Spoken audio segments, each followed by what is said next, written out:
Hey, what's going on, everyone? This is Nova Phoenix on GCOM Radio. Yeah, I'm here. I'm here. I'm still off for this week, and I'm just throwing out this video just to get something off my chest on what happened this week, and I think it's important to talk about because that's our duty as people or people that have a platform or a voice or would like to have a voice. And my regular programming will still be the following, probably the Wednesday after next Wednesday, or this Wednesday, whenever I throw this up. But yeah, I wanted to talk about some things that was happening with a particular story that is circulating, of course, because of the platform that this gentleman has, and how things are just getting out of hand. And he got tossed off his own. He lost a show, and that's Nick Cannon. He lost his show Wildin' Out, and I think he lost another show. I'm not so sure, but he made some comments on his Cannon's class, and controversial, definitely controversial. And because of what he said, because he was sitting down with McGriff, that he said some things that definitely was not in the best of taste. And because of that, he was people outside the establishment calling him an anti-Semite and a bigot, and he lost his show Wildin' Out and some other things or something like that. So eventually he apologized and he was going to take some time off. So I thought that I can just throw in my 2 cents on how I felt about the whole situation, and hopefully give some insight to this whole conversation that he had. And this is not going to be said in malice. This is not going to be said in to tear down his brother in any way, but just to give a little bit of my own understanding, because I see that brother's path and where he's going and the information that he's getting, and him trying to grow as a man, as an individual, as a black man, to try to see his place in the world, and him having that travel, that journey, unfortunately and fortunately, however you want to see it, is done on a platform where millions of people are listening. So that journey that he's having, and that goes for everyone. We're gonna have those missteps. We're gonna have those stumbles, and while everybody's watching, and people gonna tear them apart. People gonna tear them apart. So I'm not gonna try to make this long. I don't know. I just wanted to probably take 15 minutes out and just to give my thoughts on this. And a lot of people might disagree with me, and and have some words for me like, yo, what you talking about, Noah? I'm saying it's got to be said. So Nick Cannon was on Cannon's class, as I said before. He had McGriff, and he was talking about white folk, and basically trying to break down his understanding on the behavior of why white people act the way that they do. And he said a lot of things that was definitely definitely got under people's skin, as we all know. So yeah, everybody knows the video. I tried to find it again. I don't know where it is. He took down that video, but there definitely is some clips of what he said, and yeah, and I'm only going to critique what I heard from the clip that's already up right now. So he goes on his show with McGriff, and he's talking about melanin being attached to compassion, and those who don't have melanin,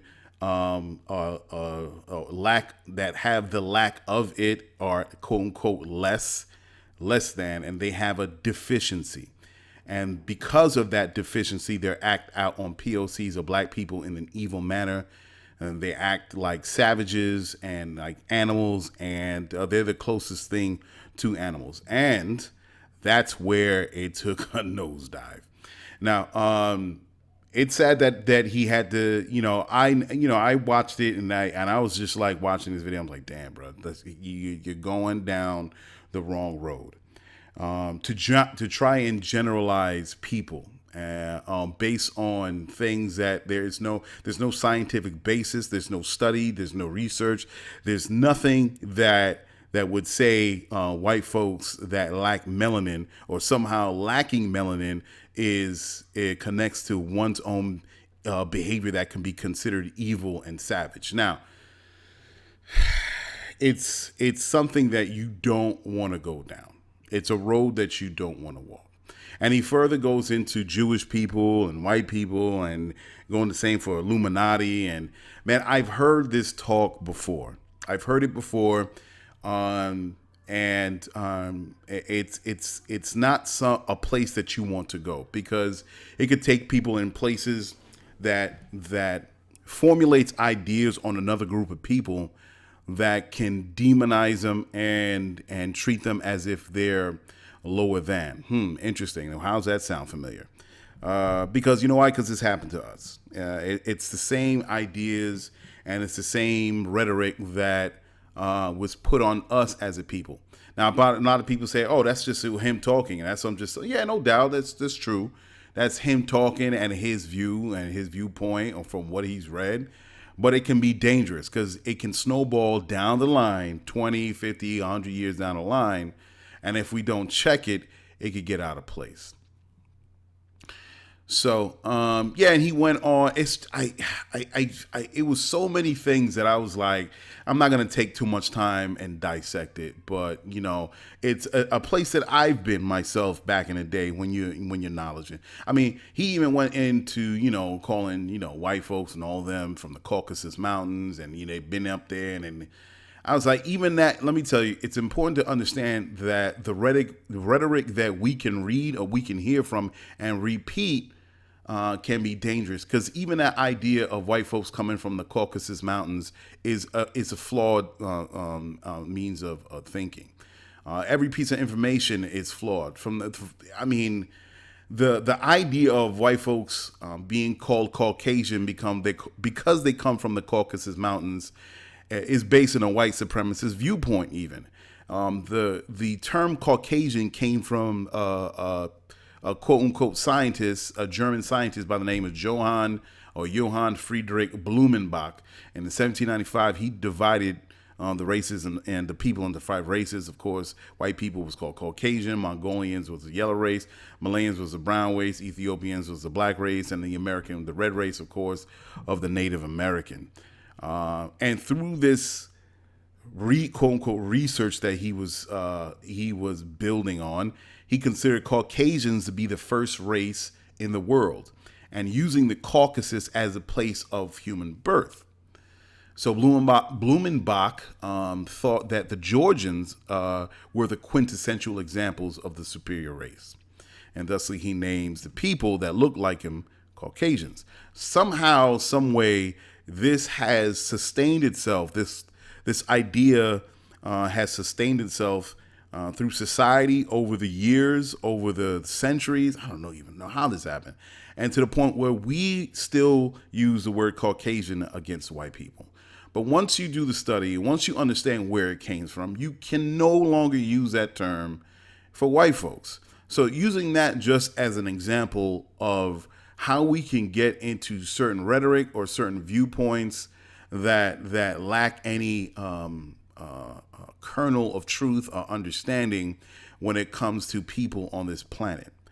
And if we don't check ourselves on this information, it can run away from itself and become not just theory, but what we consider fact, or the foundations to our viewpoints or our worldview when we do our studies, and how it shapes the people that believe in this information, and how it can be used against the world, or use it as a lens against the world, and it further shapes our ideas on groups of people, and how this can all get dirty real quick, and we could turn a whole group of people into something that's animalistic and a lower class and such and so forth.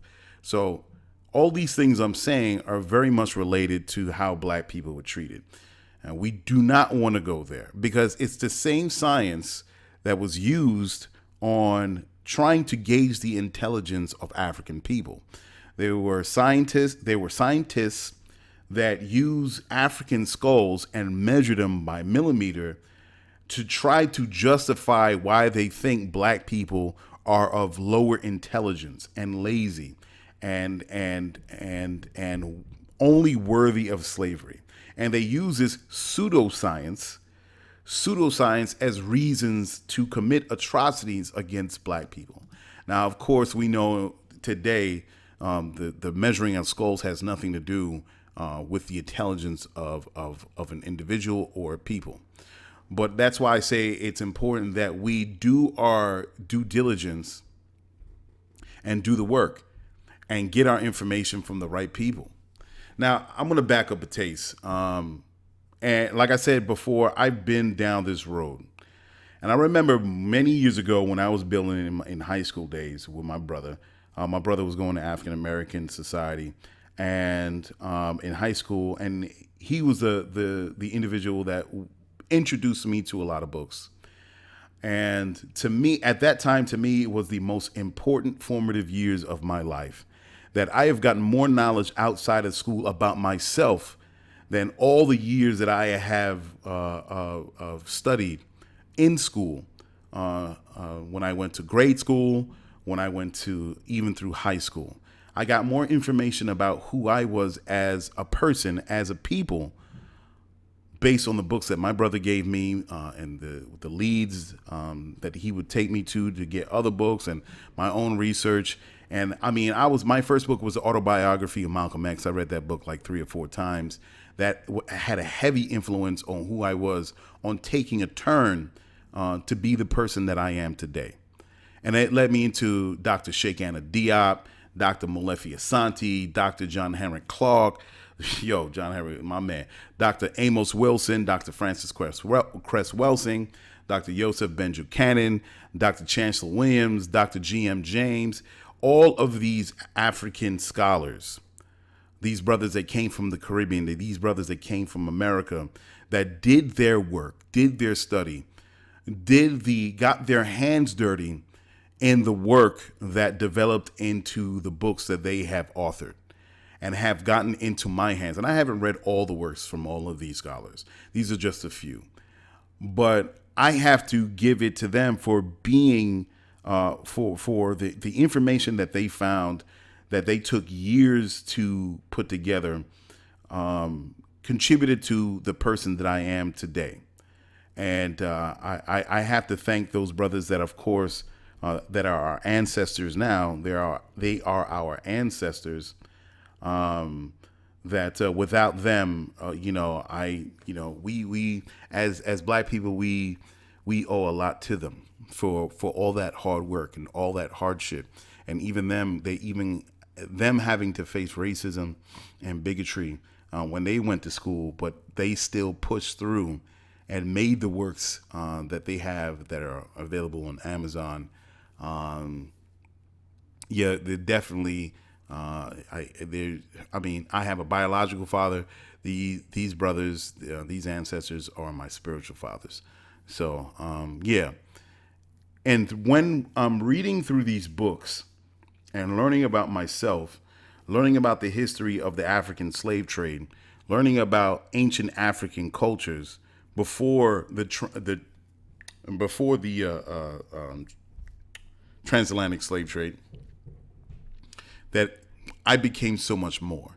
But through that, I would introduce myself to a lot of other books that tried to be on the same level and degree of these brothers that I mentioned before, but were problematic in so many ways. And some of these books were the basis of a lot of barbershop talk, and that's what Nick was doing. Nick was doing a lot of barbershop talk. And I say barbershop talk because when the brothers go to the barbershop, we talk about a lot of things, sports, the girls, wives, but also our related experiences living in America, dealing with racism, systemic racism, and asking the who, what, when, where, and why, and trying to fill in the gaps or attempt to in that hour time that we're spending together, sometimes a couple hours, on really piecing together where we are as a people, where we're going, and why these things are happening to us the way they are happening.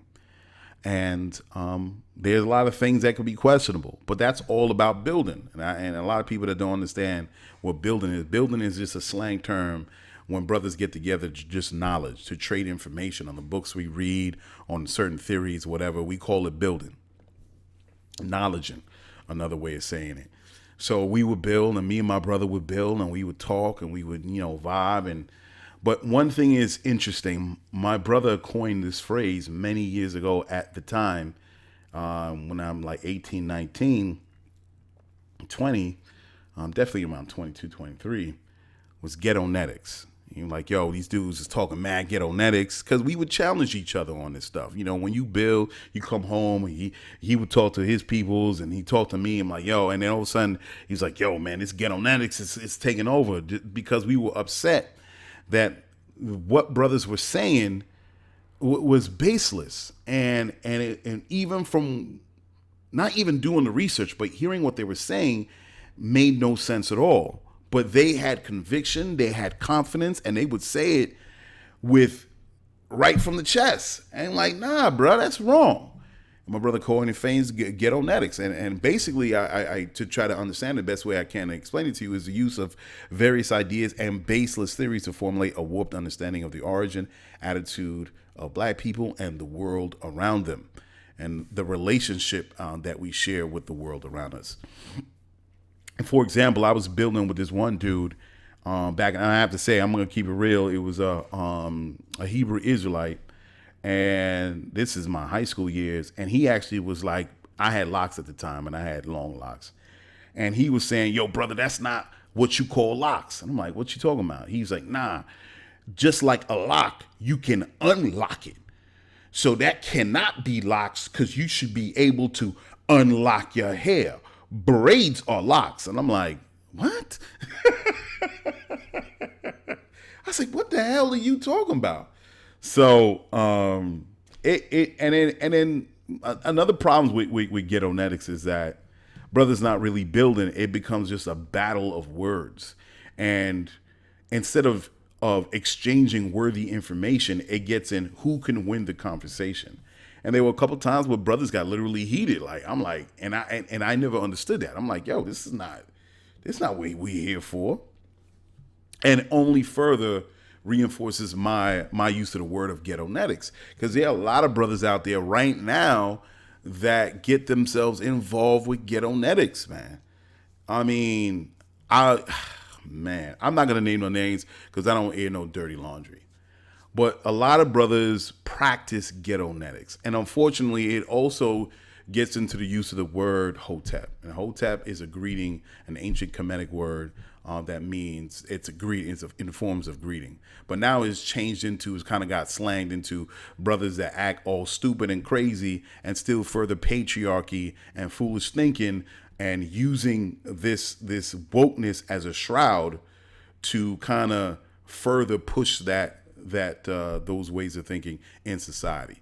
And I kind of heard that phrase coined from a lot of women, because brothers can still be steeped in patriarchy, and they, yo, peace, sister, da la la la, oh, da da da da da da, and they're only still to, further try to control women.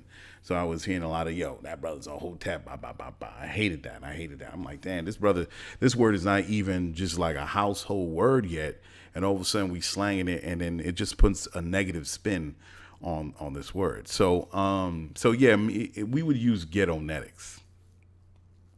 And my thing is, it's very easy to get in Ghettonetics. It's very easy, because Ghettonetics doesn't require you doing any work. All you have to do is read a word out of a book, read a sentence out of a book, incorporate it into your idea of knowledge, and then using it to try to sway the minds of the people to whoever you speak to on the outside. And look, science takes time. A particular study takes time. It takes time. It takes years of research. First, you have to get the tools in order to understand the field of study that you want to get into. And once you have those tools, now you have to pick a certain subject within that field of study that you want to concentrate on and start to build your foundation, build your theory, build your work, your argument. That takes years. You have to be in the field. You have to do your studies. You have to read other scholars in your field. You have to read their work, and then come to slowly understand or formulate your ideas on where you want to go with the subject matter that you're concentrating on. And then you present it to the school, or you present it to that community, that body. And then based on the sharing of information and other people doing basically fact checking you, then they can either say, okay, this is actually going to stand in this in the scholarly realm, and we'll take that book or take that information that you put together as this new understanding of the world that we live in for whatever subject matter. That takes time, man. That takes time. Dr. Ivan Van Sertima, one of my favorite scholars, he did They Came Before Columbus, and I encourage anybody to read that book. And he went across so many disciplines, from using anthropology, archaeology, linguistics, being on the ground, being in Africa, working with these people, going to other regions to start putting together the pieces together that black people were here before Columbus. So I encourage people to read that book, They Came Before Columbus. All right. And there was one particular story that Ivan Van Sertima. You could go to the doctor's work, even on YouTube. He actually explains his work at schools and other circles, just to try to get his book out there. And he actually said that there was one time, and I can't remember the guy's name that he worked with. He was looking at hieroglyphics, this individual, and he saw something that looked like it was in the shape of a spaceship. So he went back to the doctor and he was like, "Oh my God, aliens landed in Egypt at the time. And we gotta share this information. Or I want to share this information." And Dr. Ivan Van Sertima was like, whoa. We can't do that. On what evidence do you have to base this on, that aliens landed in ancient Egypt? Just because it looks like a shape, this hieroglyph looks like the shape of a flying saucer. You can't go back to the community, the scholarly community, with this information. You will be laughed out of the halls of these schools if you come with this information. And you not only discredit all your work that you did before, but you discredit me because I roll with you. So now I advise you do not do that. And Dr. Ivan Van Sertima was right. You just can't come up with an idea of what you saw, and then all of a sudden you want to put some, well, I think it's aliens. You have no evidence. You have no body of work. You have nothing to corroborate this theory. That's Ghettonetics. Ghettonetics is more like, Ghettonetics is a rap battle, pretty much. Is when brothers feel like they got information and they got knowledge, and they go back and forth and they trade with each other. And they treat it like a rap battle. Ghettonetics is a rap battle. That's not what scholarly work is. Scholarly work doesn't do that. Somebody tells me something, and say I'm in that field. They say, "Hey man, here's my book, read my book, or my paper, or my thesis. This is what I feel on this particular information." If I don't agree with it, I don't knock that brother down. No, what I do is I do my work. I take his book, I read it. Okay, boom, boom, boom, boom. I go to his references, boom, boom, boom, boom. All right, I'm going to go to those references, see if I find any other evidence that counters his evidence, and then I come with my argument. And that could be like months later. And from that book that he wrote, I could write my own book. And then I present it 2 years later. And either that guy's work or that brother's work gets debunked, or it stands the test of time. And it happens all the time, not just with African history or anything in relation to race and racism, but it also happens in like the theory of relativity. You have, in whatever field of study that you're in, you're going to have disagreements. You're going to have, they talk about string theory, they talk about dark matter, dark energy, and you have scholars within MIT and Harvard. They go at each other. No, I don't think it's like this. No, it's more like this. And they battle with each other to say, I don't think so.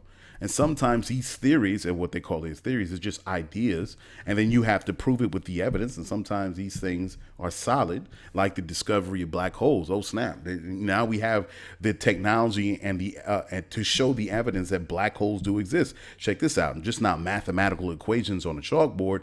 Now we actually have telescopes, and we have the instruments that can gaze into space, and we can see we can see space being warped by the use of these instruments. Boom, right? And what took decades of people just talking about this particular subject matter finally gets corroborated by the physical evidence when they do that work tirelessly day in and day out. So it's important that we don't go down that route. It's important that we don't go down that route.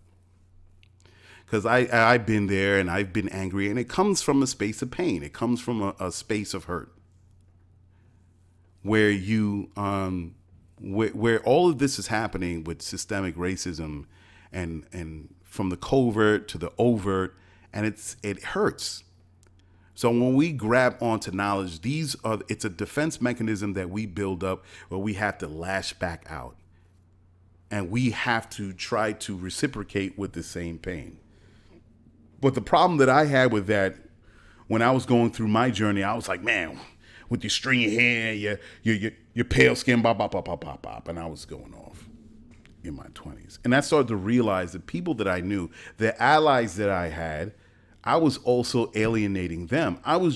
When I threw those insults at the white supremacists, when I threw it at those racists, those people looked exactly like the people that I befriended, that were at my allies.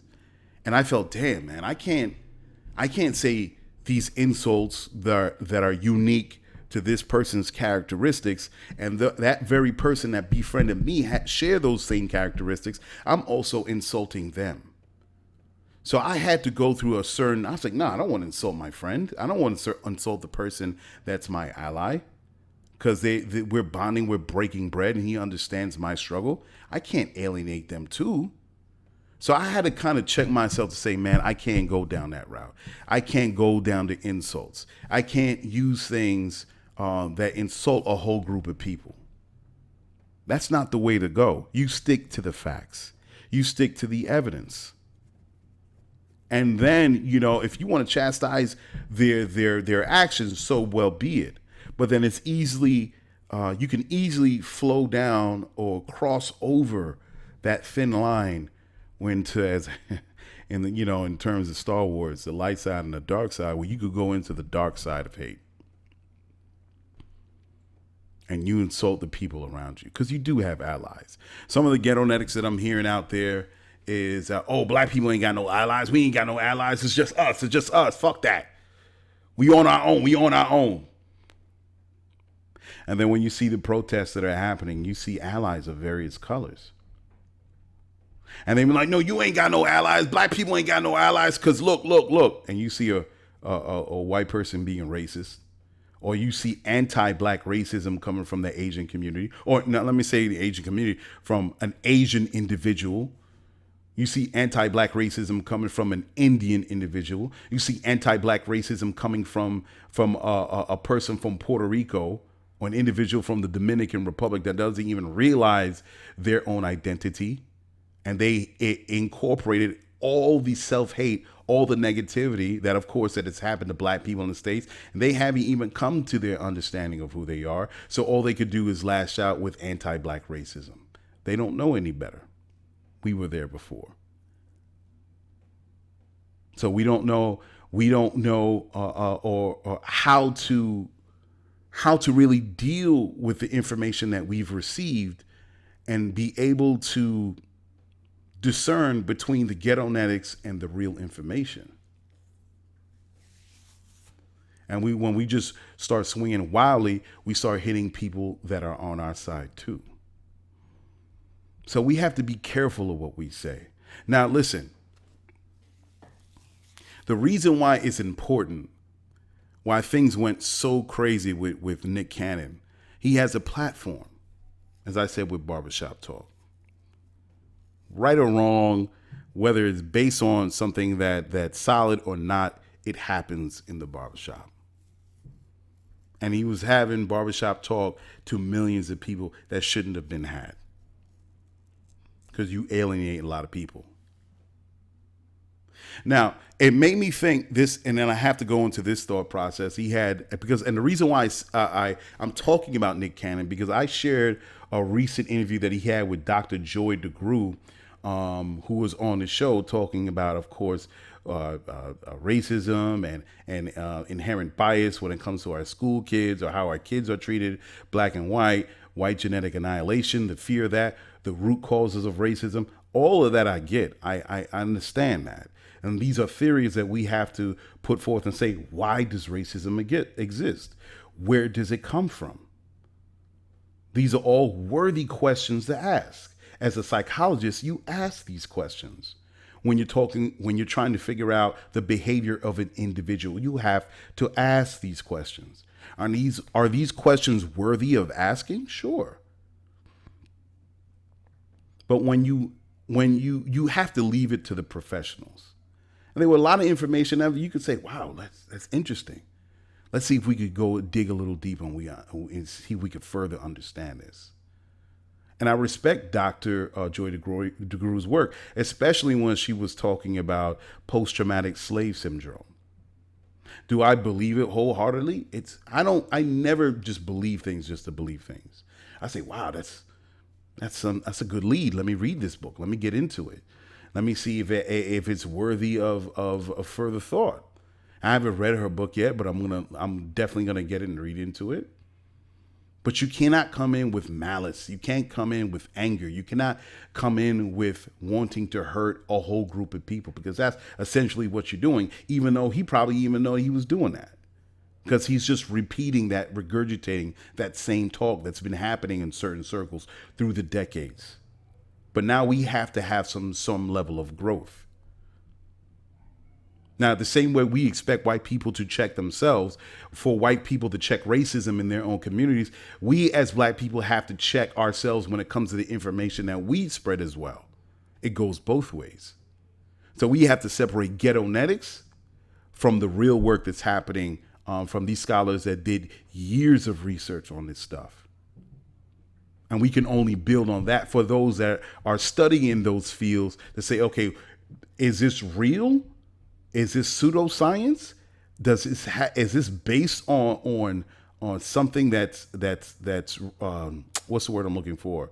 On this theory that's real, and maybe we could go somewhere place with it. Sorry, I'm losing my train of thought. Or again, is it just like nonsense? All right, we'll just throw it away.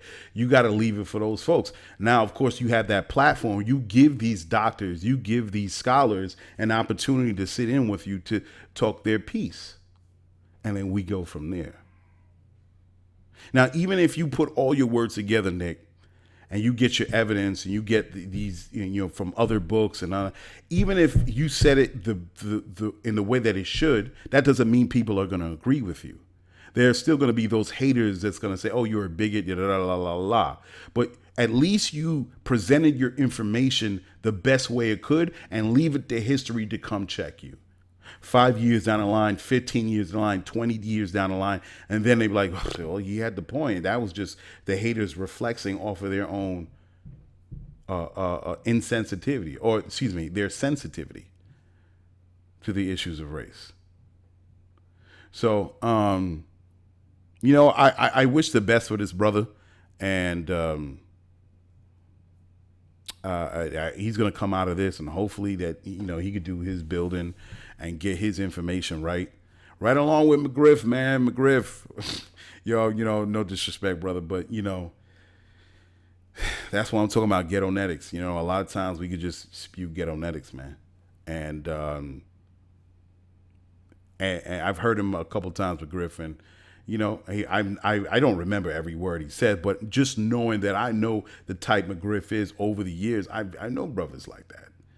And hey, man, it is what it is, man. They go with what they want to go with. But I'm hoping that we can be better people in the information that we use and where we read it from, and then we can use it in the best way possible. That only is going to forward us as a people and forward us as humans on this planet, because that's where I go with this.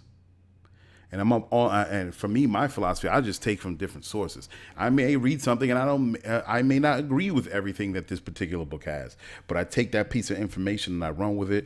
And I read that book and I take that piece of information. I'm like, nah, I ain't agree with that, but I'll take this.